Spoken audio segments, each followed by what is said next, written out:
Hey guys, welcome back to the channel. And in today's video, I want to talk about the XF23mm F1.4 WR-LM for the Fujifilm Xt5.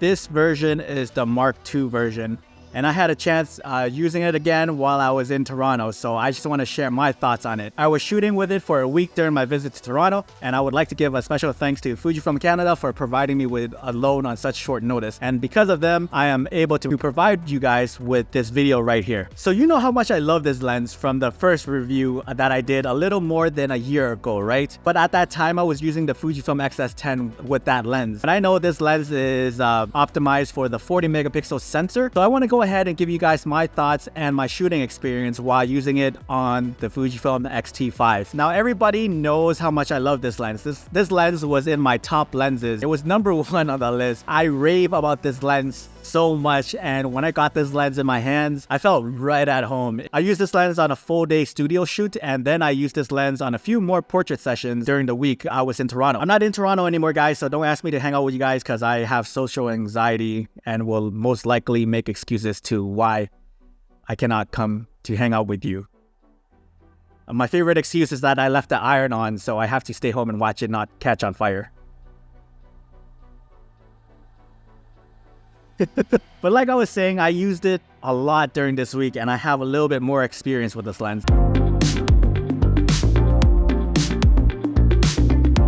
It reminds me of the XF23mm F1.4. It's just slightly longer and slightly bigger, but that's okay. The new updated WR lenses that Fujifilm has released over the past couple of years has the same uniform look to it. You got the 18mm F1.4, you got the 33mm F1.4, and you also got the 23mm F1.4. They all have the same aesthetics. If you're someone that complained about the old 23mm lens not being weather sealed, rest assured that this lens that you are getting right here has the weather resistant for that peace of mind.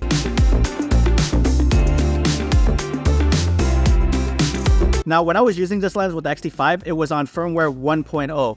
I thought it was reliable. Most of the shots I got were in focus. There were times where it does miss focus, but it comes back and picks up the focus again. And again, this is for someone that shoots portraits and that is constantly moving around trying to find the best angles. I'm very happy with the results I've been getting on the Xt5. And as you can see here, this is how I would often use the camera. I would just move around, try to get different angles, and then I would direct the model to move around and do some twirls so I can get some motions in my shot. And in this scenario, I find the lens to work really well. There was probably 1 or 2 misses on my end, but it's not enough to display any dissatisfactions towards the lens and its autofocusing. I know there were people that were saying that the Xt5's autofocusing sucks, but it all depends on what you're shooting. The most I'll do is portraits, so I heavily rely on the face and the eye tracking. There aren't any problems coming from me overall, and I'm really impressed with this lens's autofocus on the Xt5. It's been solid and reliable. And obviously, if you have the newer cameras, this thing will be a solid performer for you. So yeah, I remember using this lens on the XS10, and I thought the autofocusing was quick and snappy, and I just thought it was a lot better than the older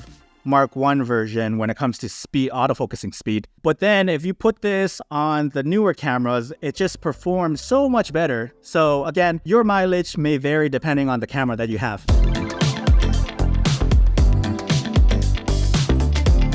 I love the images that I got on the Xt5. This lens is made for the 40 megapixel sensor. It's sharp wide open. The bokeh is not bad for a wider focal length. What I like about this lens is its close focusing distance. At 19 centimeters, you can get really close to the subject, and combine that with the F1.4, you can get some decent bokeh in your shots. What I really like is that this lens is a 23mm focal length. In full frame, it's about 35mm. This focal length is preferred by mostly street photographers because of its ability to tell a story. When I use this for portraits, I'm able to provide a scene in the background that adds context. I can incorporate that background and tell a story, and that's one thing that I really enjoyed during the week that I had this lens. I was able to showcase the buildings in downtown Toronto and make it look so grand and make it look interesting, and I was able to just use the lights in the background as visual interest. It captured a lot in the background, and that's one thing that I like about this focal length. And then having the F1.4 was also clutch because I was shooting outside at nighttime, so I needed that light gathering capability with the F1.4 aperture. I also used this in a sushi restaurant as well, and that also had limited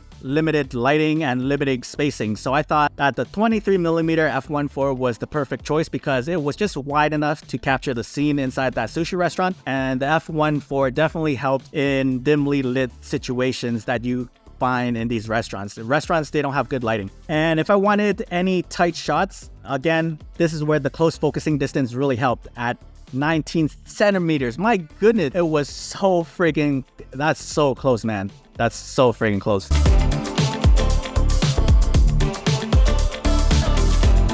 Are there any cons to this lens? I would say that, this lens is bigger than the F2 lenses. So as for anyone that wants a smaller form factor, this lens could be too big for you guys. But other than that, I don't see that being much of a con for me or anything like that. Another thing is the price. This thing is coming in at $899. That could be a little bit expensive for a few folks out there. I wish it was a bit cheaper so I can pick one up instantly. But in the meanwhile, I will be using other lenses that I have in my kit. There are other budget-friendly alternatives out there. You got the Sigma 23mm F1.4 that is coming out on the Fuji X mount very soon, so keep an eye out on that to see how that performs. I think that's going to be a really good lens to get as an alternative to this XF23mm F1.4 lens. I have only high praises for the XF23mm F1.4 WRLM lens. It's one of the best lenses that I've tried, and it's still true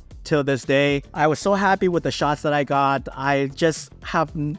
Oh my god, this lens is so good. Like, it's a very good lens. And if you're interested in this lens, I'll leave the links to the lens down in the description below. But yeah, what are your thoughts on this lens? Have you tried it? Let me know in the comments below. And if you guys found this video helpful in any way, consider subscribing to my channel where I talk about Fujifilm and photography related things on this channel. As always, my name is Tongue, and I'll see you in the next video. I love you. Goodbye.